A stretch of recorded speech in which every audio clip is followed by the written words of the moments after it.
Assalamualaikum warahmatullahi wabarakatuh dan salam sejahtera. Saya Nur Aisyatul Humaira binti Muhammad Siddiq mengambil kesempatan ini untuk membawa hadirin sekalian menyingkap satu kisah pada zaman lampau. Di dalam sebuah negeri antah berantah tinggal dua beradik yatim piatu. Rumah mereka terletak berhampiran dengan dapur Haji Sudin. Haji Sudin ialah seorang yang amat kaya tetapi kedekut. Seluruh penduduk memanggil si tangkai jering itu Haji Bakil. Saban hari, Haji Bakil memikirkan cara untuk menambah harta kekayaannya. Selain itu, Haji Bakil juga amat rusing melihatkan sesok tubuhnya yang amat kurus. Suatu hari, sedang Haji Bakil termenung di tepi tingkap rumahnya, dia terdengar, sedapnya ayam goreng ini. Tambah nasi lagi, Dek. Apalagi, Haji Bakil pun terus mengintai kedua-dua beradik itu makan. Wah, berselera betul mereka makan. Badan mereka juga nampak sihat, tidak seperti aku kurus kering. Rasa cemburu dan muskil timbul di benaknya. Sebenarnya, kawan-kawan, kedua-dua beradik yatim piatu itu hanya makan nasi berlokkan ke kering sahaja. Tetapi, dalam masa yang sama, tukang masak Haji Bakil sedang menggoreng ayam. Sekonyong-konyong itu, Haji Bakil mendapat ilham untuk mengaut keuntungan. Tanpa berlengah, Haji Bakil mengadu kepada Sultan bahawa jirannya mengambil bau makanannya sehingga mereka gemuk. Dia juga menuntut kedua-dua beradik itu membayarnya 100 keping wang emas sebagai harga bayaran bau masakan yang disediakan oleh tukang masaknya.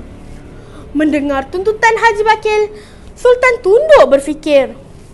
Sultan Baginda menoleh ke kirinya.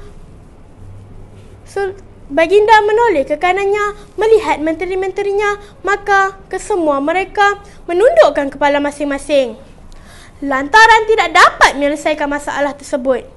Begitu juga halnya berlaku apabila Sultan menoleh ke kirinya. Sultan berasa amat duka cita.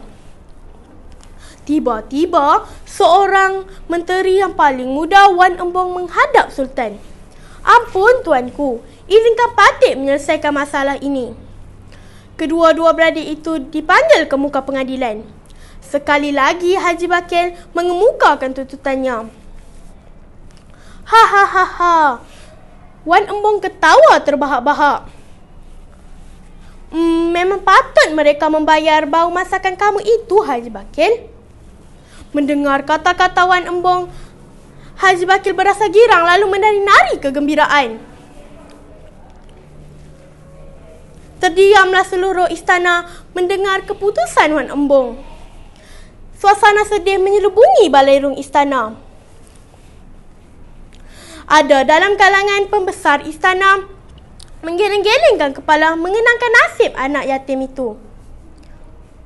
Kedua-dua beradik itu menangis berpelukan lalu berkatalah si abang, kami tidak ada wang emas untuk membayar Haji Bakil. Jangankan wang emas, wang hendak makan pun tidak cukup wang. Haji Bakil yang tamak dan tidak berperi kemanusiaan itu segera mengusul. Jualkan sahaja budak-budak ini sebagai harga tebusan bau masakan itu. Sekali lagi, Wan Embong ketawa mendengar kata-kata Haji Bakil yang tidak sabar-sabar itu. Ampun tuanku, pada pendapat Patih, apalah kiranya tuanku pinjamkan 100 keping wang emas kepada anak-anak yatim ini. Sultan segera menitahkan Datuk Bendahara membawakan 100 keping wang emas serta sebuah dulang besi seperti yang diminta oleh Wan Embong. Wan Embong mengarahkan tabir dipasang. Haji Bakil dan kedua-dua beradik itu dipisahkan dengan tabir. Wahai Haji Bakil, dengarlah dan bilanglah wang yang akan kamu terima. Kedua-dua beradik itu pula diarahkan supaya menjatuhkan wang emas satu demi satu ke dalam dulang besi.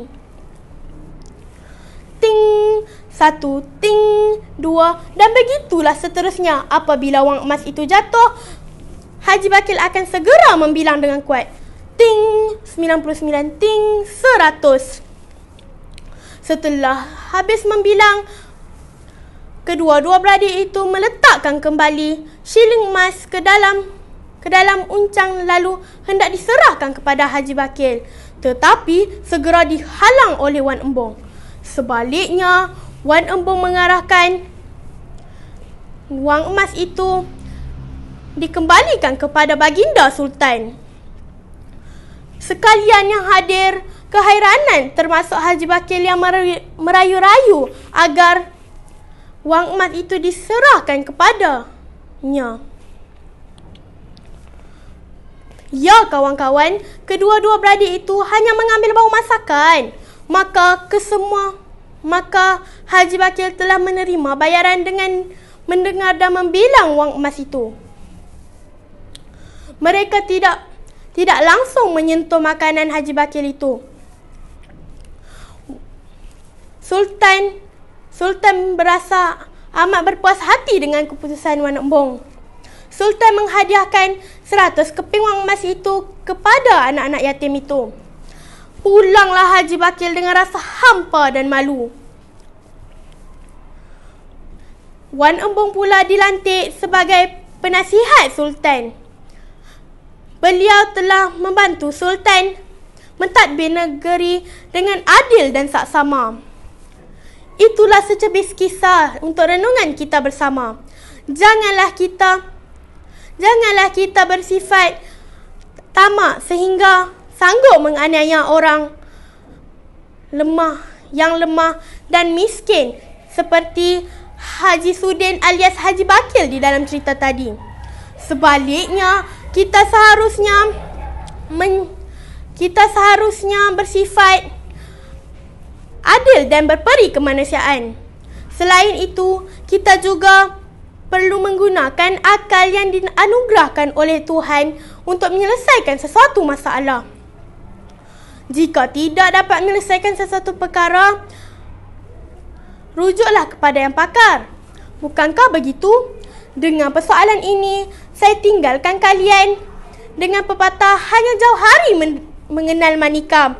Dengan maksud pepatah tersebut, saya merayu rakan-rakan semua untuk mematuhi SOP seperti menjaga kebersihan dan penjarakan sosial untuk menangani COVID-19.